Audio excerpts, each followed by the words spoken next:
Hello, I am back, and this time married. I come as a married woman. This video is for all of the engaged girlies who are stressed out and are currently wedding planning, those who tend to overthink like me. But yeah, here are the 10 important things that you need to know in this season and prioritize so that you can kind of clear your mind and just relax and prepare yourself for what is to come. So I have a couple notes written down in my beautiful pinky, and let's get started. So number one, this one is incredibly important, and you need to engrave this in your mind because it was difficult for me at first, but it helped me out a lot. You need to invite the people that you actually want there. And I hated hearing this in all of the Instagram reels because I was like, yeah, but no buts. I care a lot about, will this person be hurt if I don't invite them? Will this person think something? X, Y, and Z. I overthought for weeks who should be on my guest count and guest list. And let me tell you, no matter how well thought out and well planned out it was, some people still said no and some people still got mad. Okay, so you cannot pull out the perfect guest count or guest list because someone is bound to be upset. Do not feel pressured to invite people just because that person knows someone else. So the way I did it is I narrowed it down by asking myself these questions. So I thought, does this person or does this family support me and my husband? Maybe they don't know my husband for whatever reason, but for the most part, have they been supportive of me or have they been supportive of my relationship, engagement, now soon to be marriage? The answer is yes, they're definitely on that list. Number two, will I regret inviting this person in 10 years? Or will I regret not inviting this person in 10 years? Very important. And number three, what will this person bring to my wedding? Not literally physically, but what do they bring to your wedding? Do they bring joy to your wedding? Are they going to bring drama to your wedding? Are they going to bring positive or negative emotion to your wedding? Three very important questions. Above that, pray. Pray, because I prayed a lot and I begged God. I was like, God, I cannot decide if I invite this family or this family because I had a budget and I honestly didn't want that many people because I feel like it just becomes overwhelming. You're just inviting willy-nilly. That's not what I wanted. I wanted to be super intentional. Even then, my guest count was kind of high, at least for me. It was around 140. I wanted to try to get to 100, but that was nearly impossible with both sides. He has a big family, and just there was a lot of people that I wanted to invite. But again, be very aware. Be super intentional with who you invite. And pray about it and ask God to bring you wisdom and create the perfect list in His eyes, because I was really happy with my list at the end of it all. I was really happy with who I invited and I was really satisfied. Even though others weren't, I was happy because I knew how much time and thought went into it and prayer, that no matter what other people were saying, because they were like, why wasn't I invited? You barely know them. You've known them less time than you've known me. Well, maybe that's true, but I've grown closer to them. While that may be true, it's none of their concern why I invited that person. It's none of their concern why you invited that person and why you didn't invite that other person. Because to me, it had meaning who I invited. I asked myself those questions. I prayed the prayers. And that was my conclusion. I felt close to these people. I felt these people were supportive, and maybe I felt others were not. And again, that's just the list that I came down to. Number two, very important, remember that this is your wedding day. You and your husband's wedding day. Please have fun. Please have fun. Try not to focus on everything that's going wrong or everything that could be going better. Don't worry too much about the guests. Other people have that down. It's not your job. Your job is to have fun and celebrate this holy matrimony because it is beautiful. Getting married is a really big deal, and if you don't stop to smell the roses, as they say, on that day, what could that day be? 8 hours, 10 hours, 12 max? You need to enjoy every moment of that and remember that it is your wedding. Take your time to be together with your spouse and just enjoy it. Enjoy the little mishaps, laugh at them if you can, though I know it's hard. And just enjoy everything. Enjoy the food. Please make sure to eat. Please make sure to eat.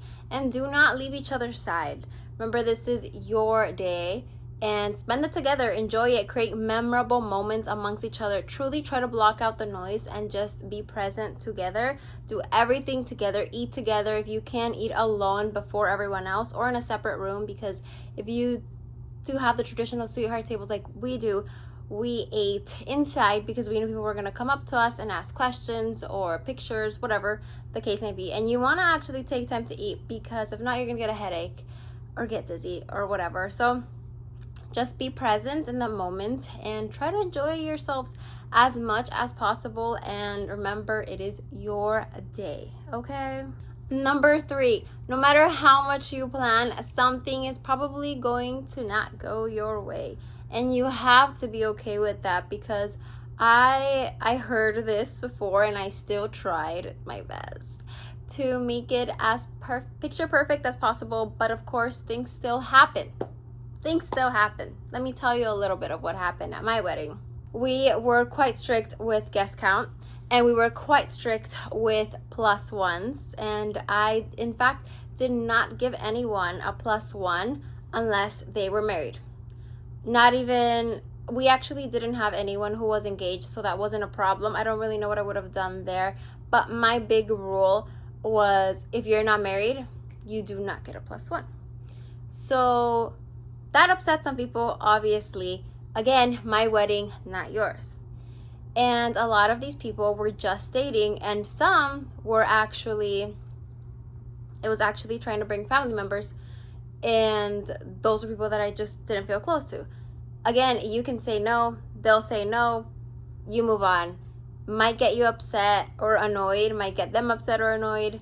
At the end of the day, it is your wedding, your decision, moving on, right? Wrong, because somehow, some way, in the midst of that all, not only did some people get upset at me for not allowing them, one person actually brought their +1 that they knew they were not allowed to bring. This person had a significant other that they had started seeing, and they asked multiple times if they could bring them. Multiple times we said no.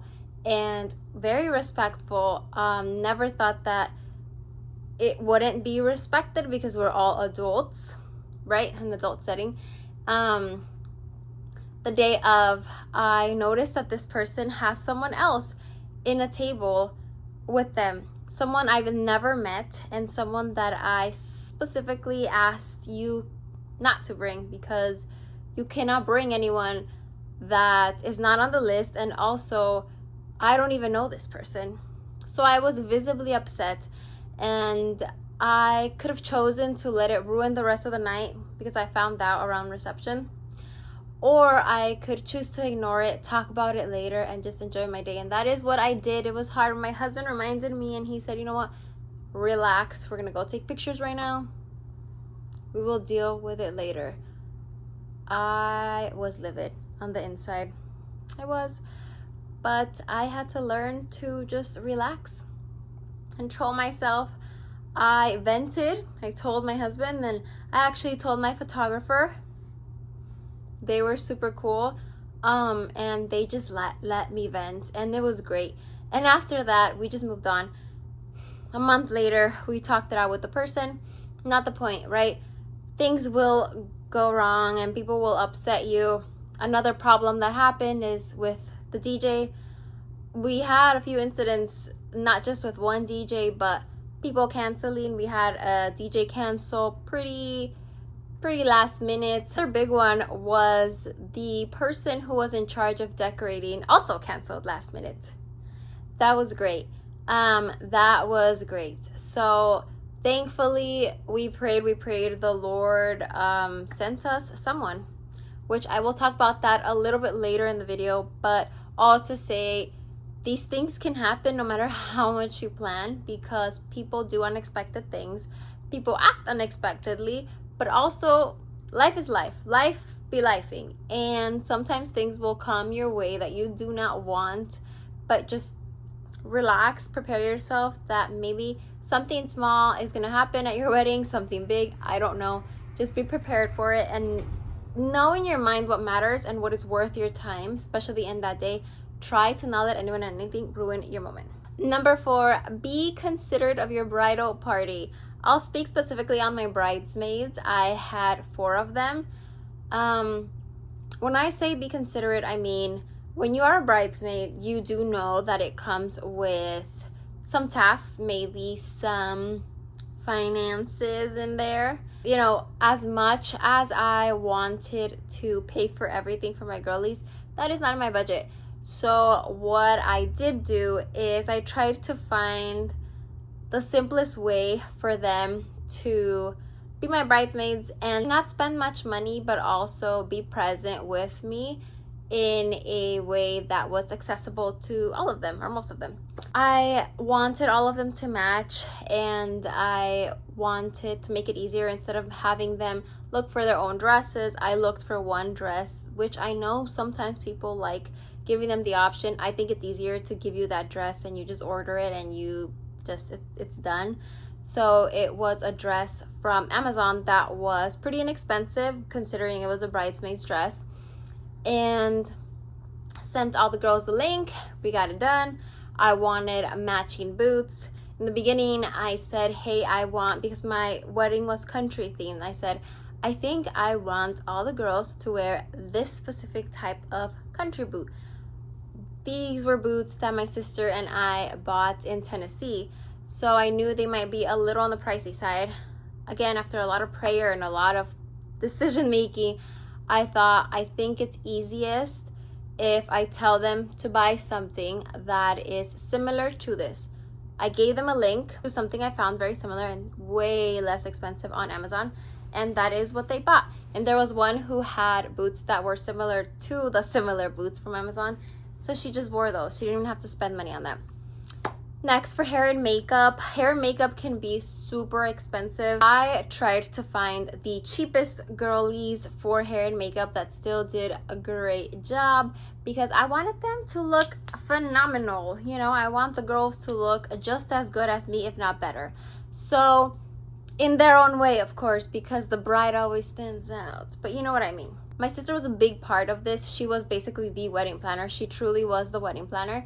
So she knows more about this than I do, but she obviously consulted with me before making all these decisions. She found one that one of the girls in my bridal party actually had worked with previously, and that is the girl we decided to go with. It still wasn't cheap, hair and makeup, so I let everyone decide if they wanted to or not.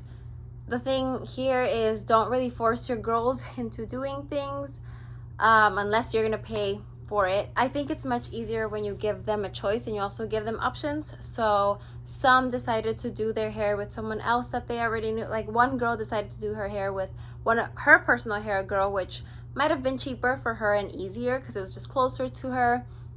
Another one did her hair on her own. And then I believe everyone did their makeup with the same girl at the bridal suite.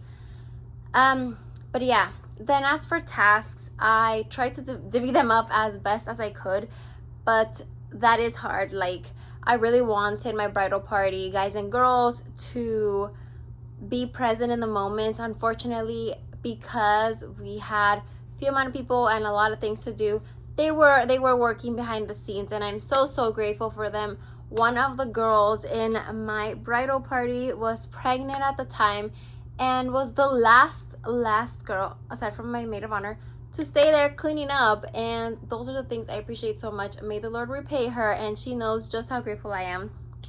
But yeah, be kind to them. Do not be mean. Try to work things out with them. Try to work around their schedule.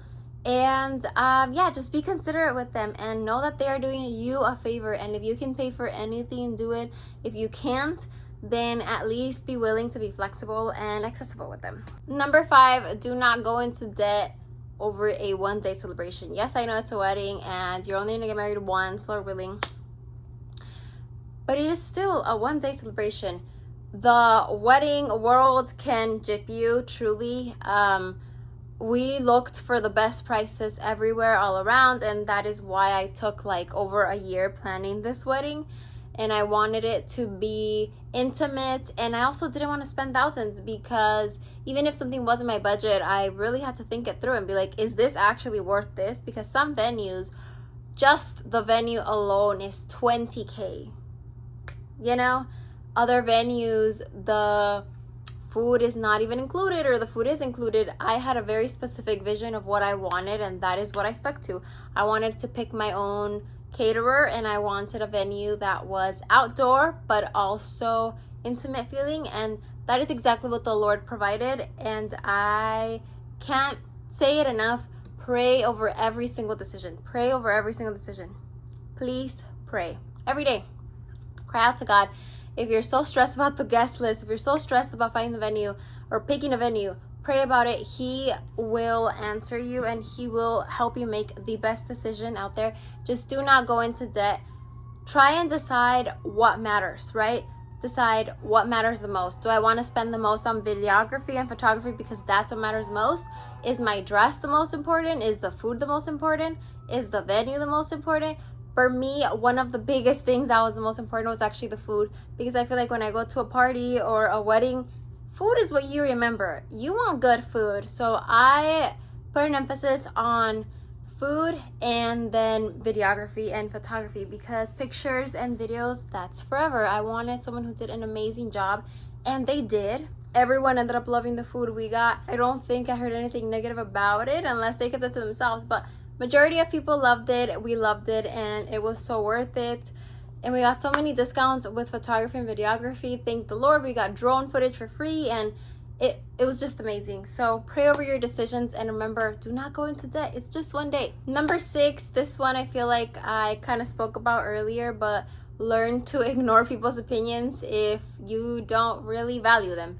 I think that a lot of people are going to have a lot of input into what you should and shouldn't do, even after the fact. For a brief example, I decided to, again, I was really picky with who I had on my team, right? The bridal party. And so was my husband.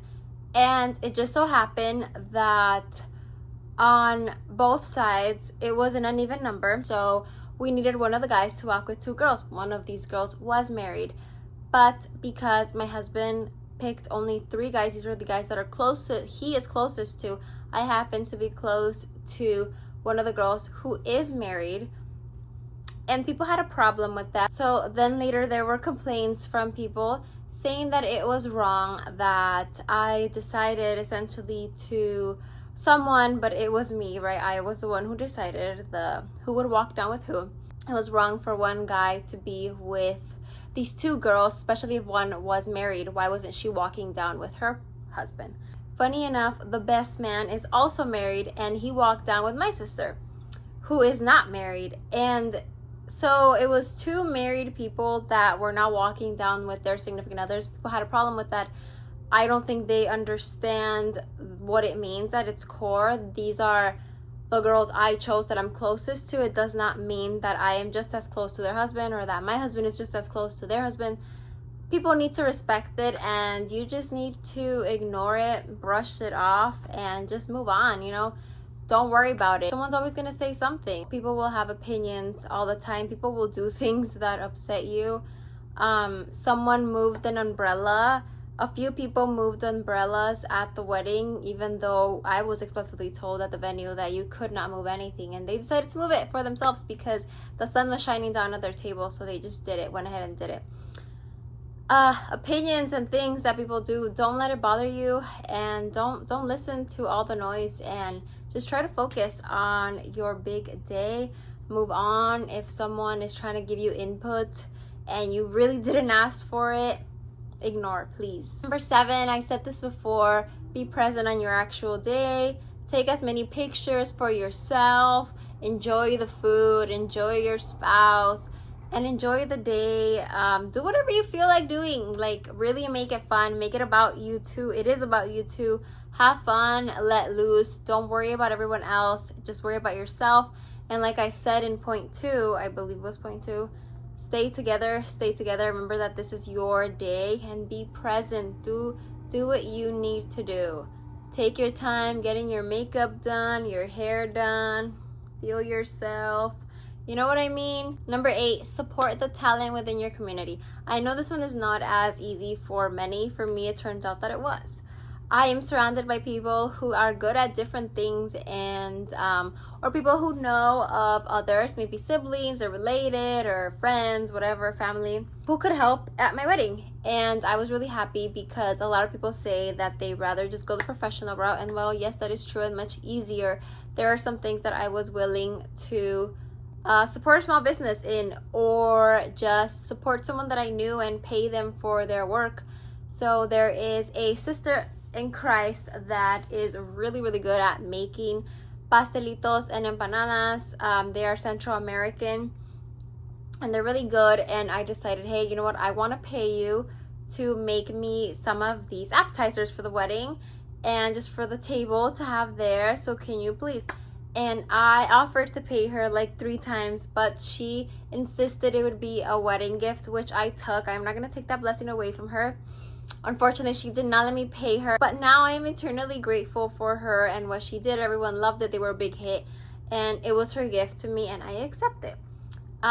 Others, though, did take payment, and I was just really, really happy, truly, just supporting people within the community, you know. Makeup, if you know someone for makeup and you love their work, go with them. I just felt really nice including people in my wedding, knowing that they had talent. For example, there was 2 people also from my church who, one is really good at guitar and another, she's a girl who can sing really well. And I was like, you know what, I want you guys to perform at my wedding. Like, please do this for me. It just feels like a big family is together in on this, and you have different talents and you're supportive of it and you're recognizing their skill set. And I just really, I don't know, it just felt like really amazing to do. Another one was decor. So again, like I mentioned, someone had canceled last minute for decor, and someone else from my church was willing to help and offered.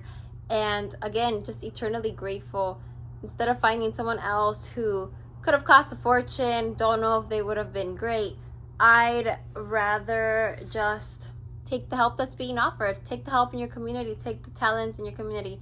And lastly, also someone for flowers pitched themselves to me. They said that they knew exactly where to get good flowers, that they knew somebody, and they were going to do it for me. They were going to set the tables, and that's exactly how it went.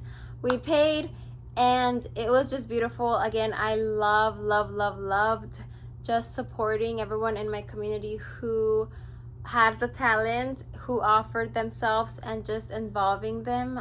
It was great. One of my favorite ones was the wedding cake. I actually asked my sister because she is a baker. She has a small business. If you could go follow it, it is called Shugarita on Instagram.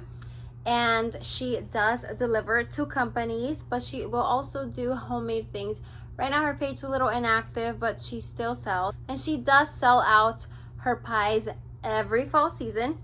But also she will make delicious banana bread that everyone seems to find it to be a hit. I don't love banana, but I actually really like her banana bread, especially when she has chocolate chips.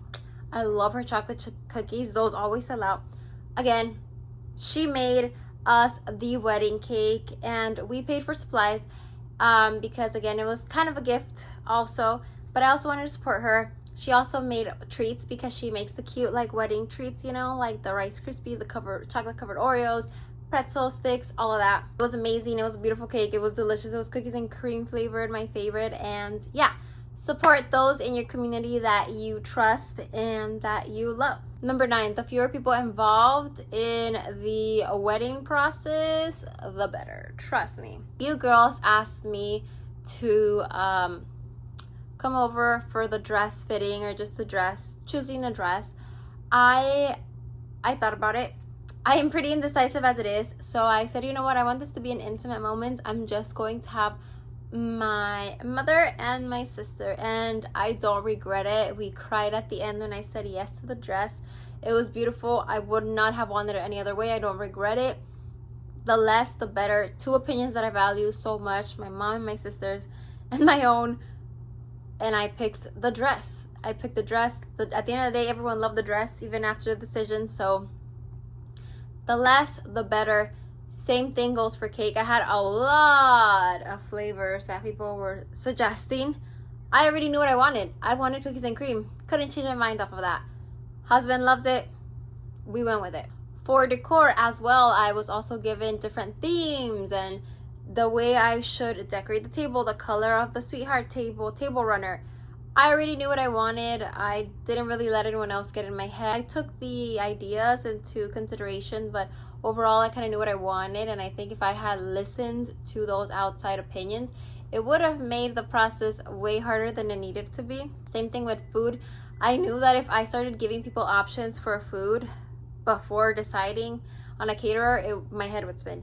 So I did not tell a soul. This completely stayed between my husband, my family, and myself. Your decision making. Try not to give people that many options. Same thing with bridal party.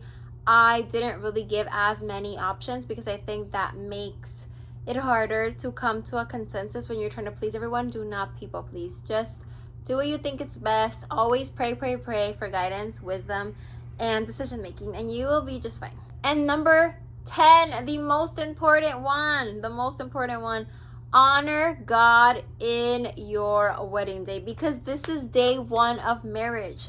This is what the whole thing's about. You know, the cake is good, the food is good, the pictures are great, but what is this day centered around? It is centered around God.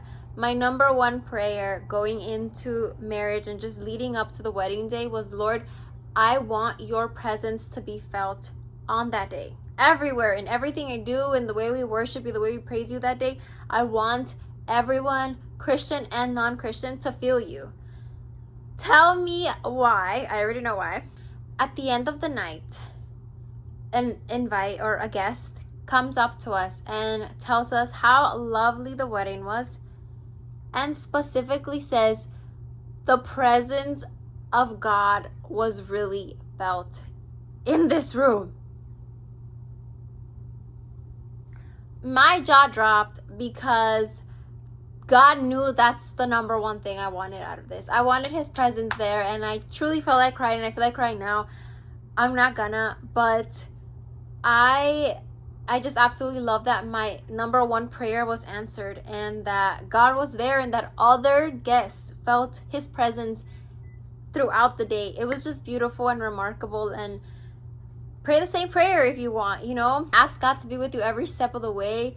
When you're nervous leading up to it, when you're excited, when you're eating, when you are doing father-daughter dances, whatever it may be, it's gonna be memorable, it's gonna be beautiful, but don't forget that Christ is in the center of it all.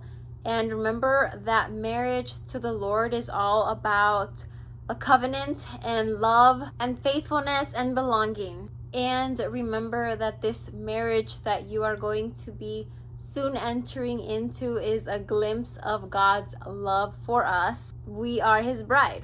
So love each other and remember to show God's love through it all, and make him as present as possible, whether it be through music that day, through worship, through whatever you do. Make sure God is present and pray that prayer and act accordingly. Love you all. I hope that you loved today's video, and I hope you take this into consideration, and I hope that it actually helps you along the way and kind of de-stresses you and recenters your focus to Christ and what matters. And yeah, I hope for all of the brides to be that you are excited and not as stressed out, because remember, be in the moment, be present, and enjoy the planning. Even though it's stressful, it's gonna go over like this, and then it's wedding day, then it's honeymoon day, or weeks, whatever. Just enjoy it, be present, be grateful to God, and always put him first. Bye.